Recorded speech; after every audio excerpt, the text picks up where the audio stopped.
आइए हम प्रार्थना करें।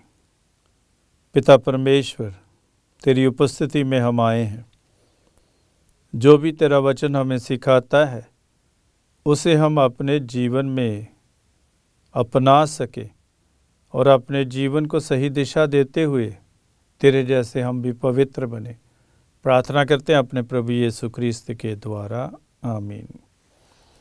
प्रिय भाई तथा बहनों, आज हम लोग मनन चिंतन करेंगे लेवियों के ग्रंथ पर 19 अध्याय और 1 से 2 वाक्य और 11 से 18 वाक्य पर, और संत मत्ती का सुसमाचार 25 अध्याय 31 से 46 वाक्य पर। हम देखते हैं कि प्रभु मूसा के द्वारा लोगों के लिए कई प्रकार की हिदायतें देते हैं कि उनको अपने जीवन में कैसे व्यवहार करना है, अपने जीवन को कैसे मार्गदर्शित करते रहना है और कैसे प्रभु की राहों पर चलना है। तो हम देखते हैं कि मूसा लोगों को बताते हैं, जैसे प्रभु ने मूसा को कहा कि लोगों से कहें कि जैसे प्रभु ईश्वर पवित्र हैं वैसे वे भी पवित्र बने। तो हम प्रभु की ओर देखें कि प्रभु कैसे पवित्र हैं, वैसे हम भी पवित्र बने। कई बातें हमें बताई जा रही हैं कि कैसे हम पवित्र बन सकते हैं। तो इन बातों पर ध्यान दें जो हम वचन से लेते हैं, वचन में पढ़ते हैं। तो हम देखते हैं क्या लिखा है, बुराइयों से मुंह मोड़े। बुराई नहीं करे, जिंदगी में बुराई ना करे, बुराइयों से मुंह मोड़े। और आगे हम पढ़ते हैं, चोरी ना करे। जब हम लोग चोरी करते हैं, वास्तव में हम दूसरों की चीज़ों को जो उनके लिए है उनका प्रयोग अपने लिए करते हैं, जो हमारे लिए नहीं है।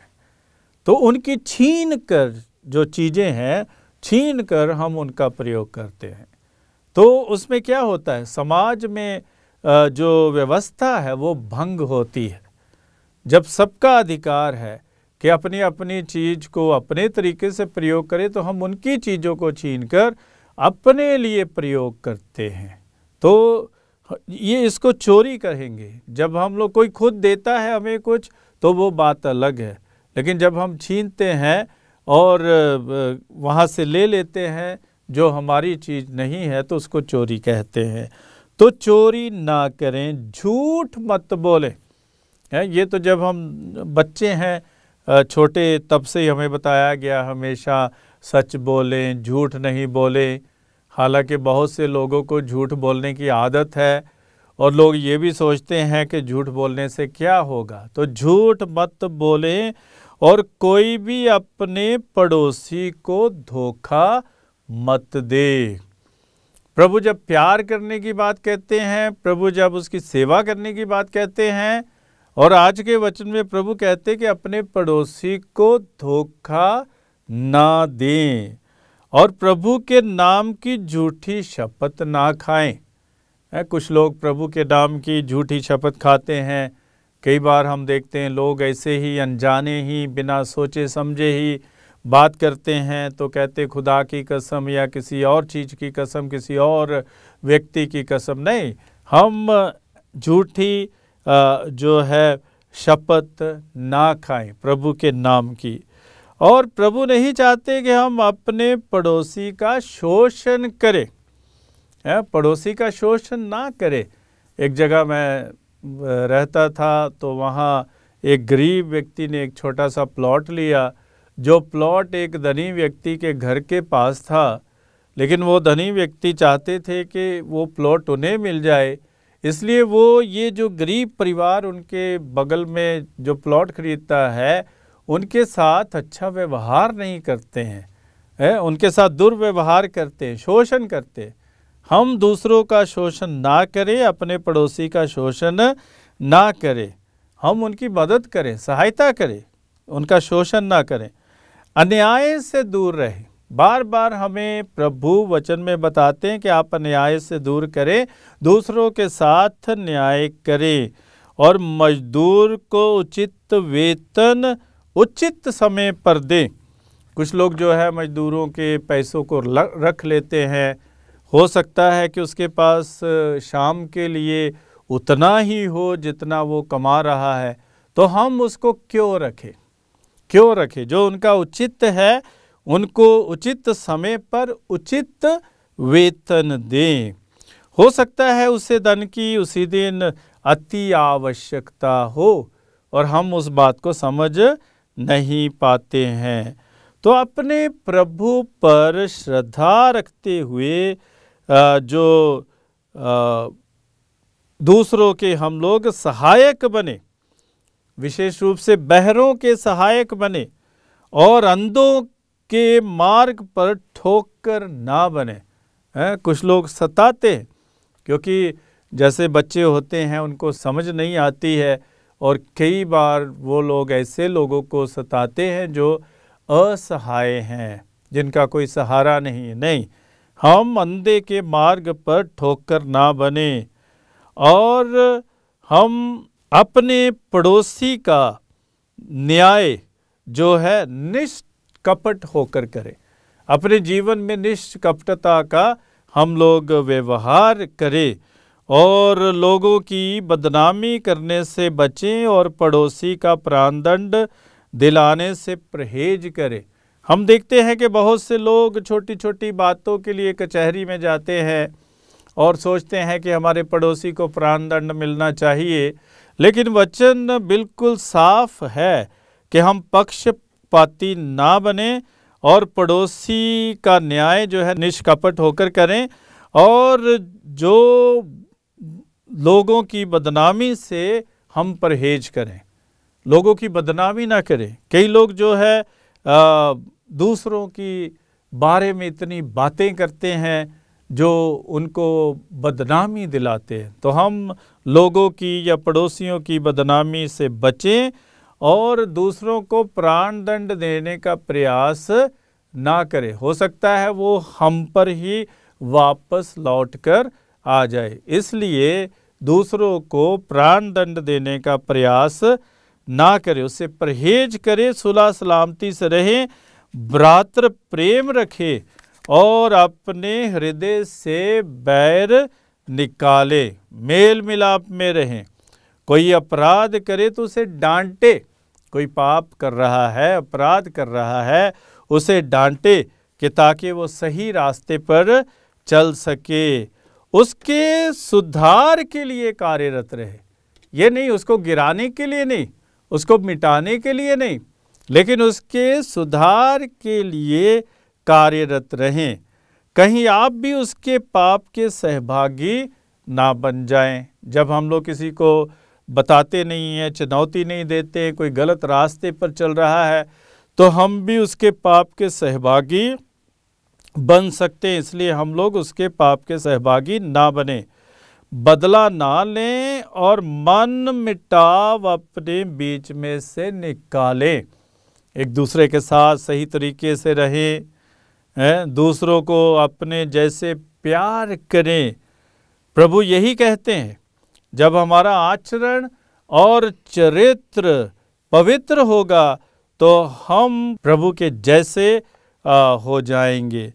हम अपने आप को उस दिन के लिए तैयार करें जब मानव पुत्र स्वर्गदूतों के साथ अपनी महिमा सहित आएंगे और हमारा न्याय करेंगे। हम वचन में पढ़ते हैं कि प्रभु आएंगे जब सब लोग एकत्रित होंगे और न्याय करेंगे।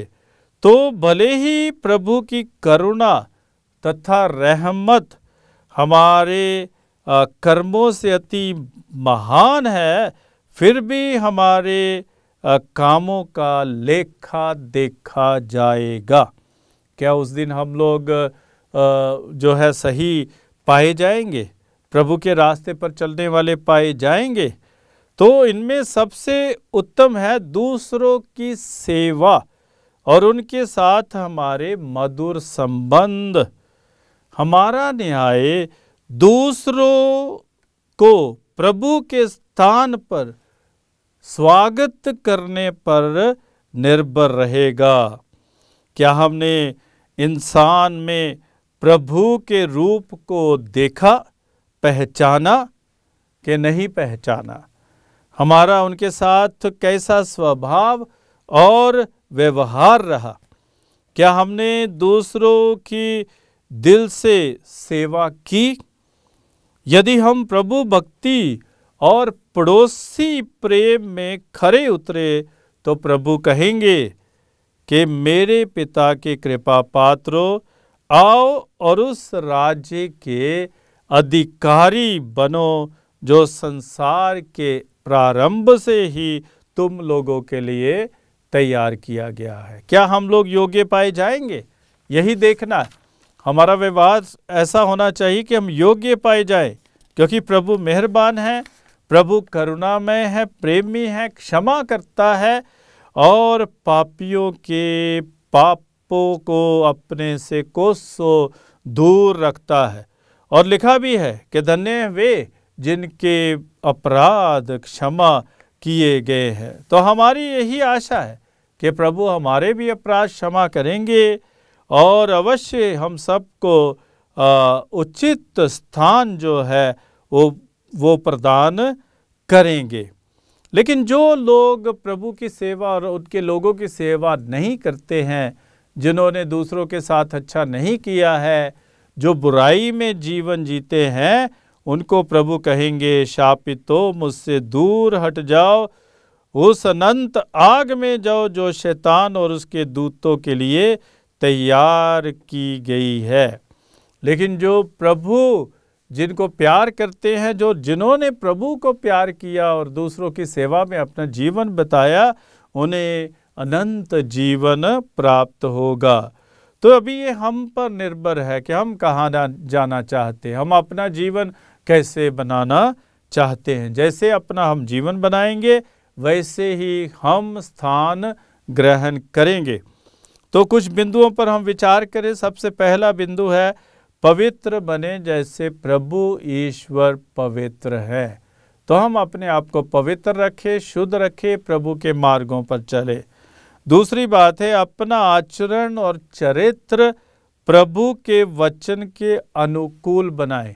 प्रभु का वचन हमें चुनौती देता है, हमें सही रास्ते पर चलने के लिए हमें प्रेरित करता है। तो हम अपना चरित्र और आचरण प्रभु के वचन के अनुकूल बनाएं। और तीसरी बात है हृदय में बैर ना रखे और भ्रातृ प्रेम में अग्रसर हों, भ्रातृ प्रेम में आगे बढ़ते जाएं। तो अपने हृदय में बैर ना रखें, किसी के साथ शत्रुता ना रखें, क्रोध ना रखें, किसी के प्रति दुर्विचार ना रखें, लेकिन भ्रातृ प्रेम हम में पैदा हो। हम जो है एक दूसरे के साथ प्रभु के प्रेम को आगे बढ़ाएं। और चौथी बात है अपराध करने वालों को डांटे और इसमें सहभागी ना बने। जो गलत रास्ते पर चल रहा है उसको सही रास्ते पर लाने के लिए आप उन्हें डांटे और फिर आप उसके पाप के सहभागी नहीं होंगे। पांचवी बात है दूसरों की देखभाल, सेवा और संवेदनशीलता का जीवन बिताएं। उनकी देखभाल करें, उनकी सेवा करें और संवेदनशीलता से उनके साथ पेश आएं। और छठी बात है कि प्रभु भक्ति और इंसानियत का तालमेल रखें, कि हम प्रभु के भक्त भी हैं, प्रभु के शिष्य भी हैं। और इसलिए हम शिष्य और भक्त हैं क्योंकि हम इंसानियत को बढ़ावा देते हैं। तो इंसानियत को कायम रखें। और सातवीं बात प्रभु के कृपापात्र बने और स्वर्ग राज के अधिकारी बने। जब हम प्रभु के कृपा पात्र बन जाते हैं तभी हम स्वर्ग राज के अधिकारी बनते हैं। और आठवीं बात है शैतान के जाल जंजालों से दूर रहें। तो शैतान की बातों में ना आए। शैतान तो हमेशा चाहता है कि हम प्रभु से दूर रहें, हम प्रभु के वचन से दूर रहें, हम प्रभु की कृपा से दूर रहें, हम प्रभु की आशीष से दूर रहें, लेकिन शैतान के जाल जंजालों में ना फंसे। आइए हम प्रार्थना करें।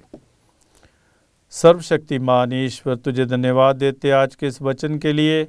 इस वचन के माध्यम से हमारे पाप धुल जाएं और हम पवित्र बनते हुए प्रभु की राहों पर चलते रहे। प्रार्थना करते हैं अपने प्रभु यीशु ख्रीस्त के द्वारा, आमीन।